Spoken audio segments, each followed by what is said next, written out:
It's National News Literacy Week, and Scripps News is committed to highlighting the importance of a free and trustworthy press in our democracy. Tonight, we're going to take a look at how one university is teaching its students about news. The University of Georgia now offers a certificate in news literacy. The school says it is the first academic certificate program of its kind. Dr. Keith Herndon is a professor in practice of journalism at the University of Georgia. Professor, thanks for being with us. We know why it's so important. Why is the program being offered, though, in your words? Well, we think that news literacy is something that we have to really promote and place attention on that for students to understand just how polluted our information ecosystem really is. And so we created this certificate as a program that's open to any student at the University of Georgia without regard to their major. We have students interested in this program from business and sport management and history and psychology, and of course our journalism majors. So we wanted to make this program approachable, and we wanted to present it in kind of the lens of ethical leadership, understanding how to promote true information being a really essential attribute of ethical leadership. I'm curious, as you know, students sometimes bring to college the biases of their home environment. What has it been like when you point out that something that they may believe in their heart of hearts is fake news? Well, you know, we try to approach all of this as, let's have an open mind. Let's look at the issues from an objective point of view. Let's see what multiple sources are telling us about an issue.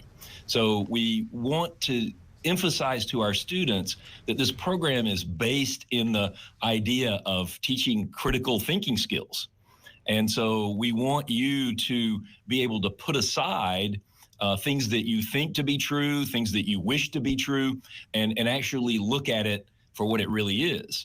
And so we talk about this process of a discipline of verification, and looking at it from that perspective of taking some journalism tools and teaching those journalism tools to people that might not necessarily be journalism majors.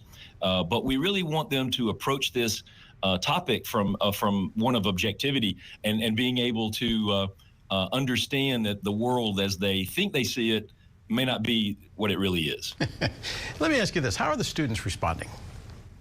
Oh, so far we've had a tremendous reaction to the program. This kind of was an outgrowth of an intro class that we teach called Media, News, and Consumers. And we've taken that class and used it as the intro to this class. And the enrollment in that intro class has been growing semester after semester. And we thought that there was so much interest in that particular course that it told us that we were going to have some interest in a broader program. And so we launched this certificate in the fall. We're crawling before we walk, but we already have more than 60 students enrolled, and we believe that we'll be above 100 students in the program by the end of this academic year in May. It's a 4-course program. And we wanted it to be very accessible, so you don't have to apply to be in news literacy. You simply have to enroll and complete the classes. And we've worked with our curriculum people within the college to open these courses as part of the certificate to anyone without regard to major. I'm curious, I'm getting the rap, so you know what that means. I read your bio. You've got 35 years of experience in media. What do you think of the growing problem of misinformation that we've been seeing over the last years? Well, you know, the unfortunate thing really is that some of this issue has been incredibly politicized.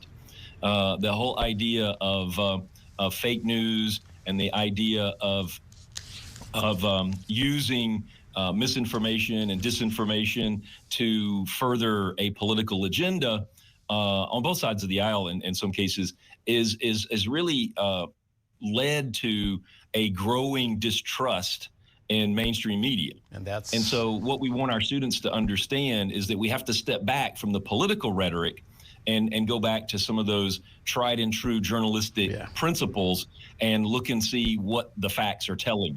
That's why we are taking a look at it all week long. Keith Herndon, professor, thanks for being with us. I appreciate the invite.